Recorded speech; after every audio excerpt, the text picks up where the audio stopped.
So you can see from this video, we have the likely culprits. There are 1, 2, 3, 4, 5, 6, 7, 8, 9, 10.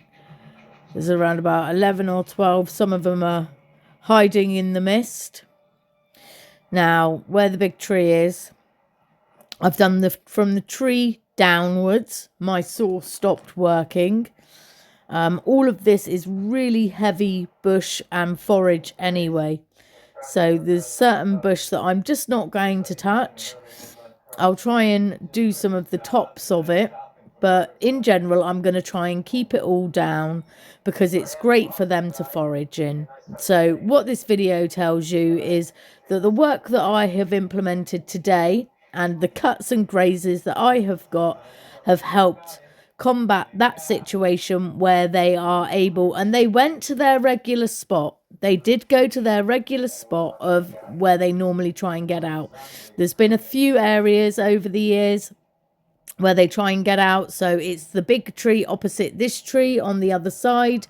And as we all know, in January, I did my diabolical botched fencing situation over it. Once I get all of my fencing wood, I will complete that area on Monday, Tuesday. Make it look a little bit prettier, take away the trellises because I wanted to use those trellises for my own area.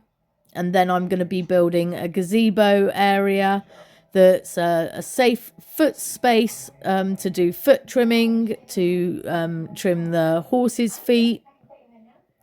And just a nice area in the summer that is under shelter that the hens can go to when I let them out into my area when restrictions have been lifted. So I'm really happy with what I'm seeing here. This tells me that the only other place that they may be able to get out is behind the caravan. But yesterday I went around the whole of the border and I blocked up as much as what I could with what I had.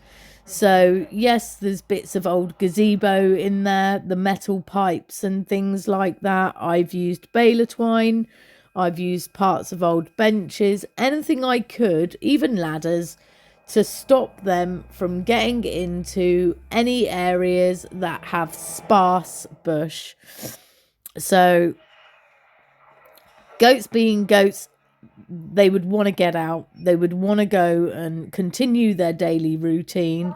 However, this video now shows you that they are not able to. So what they're doing is they're grazing on the ground and they're grazing the bush. Now, normally what happens, and what's happened down at the bottom that was completely overgrown, and I'd lost about 4 foot of fence line. It was under overgrowth.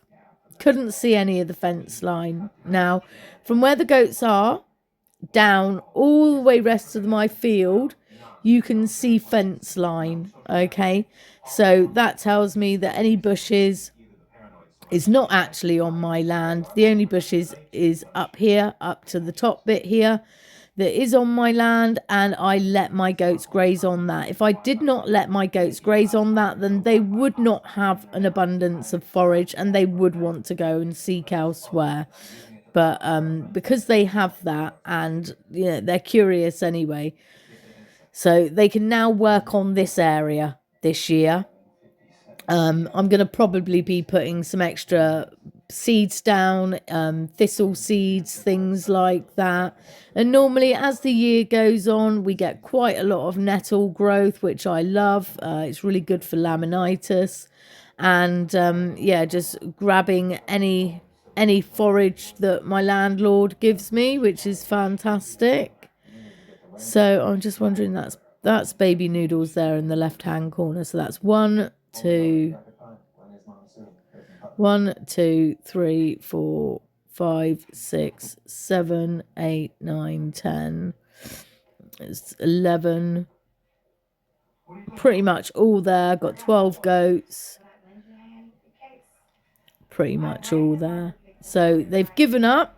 they know that they can't get out. They're just going to chill out. Very happy.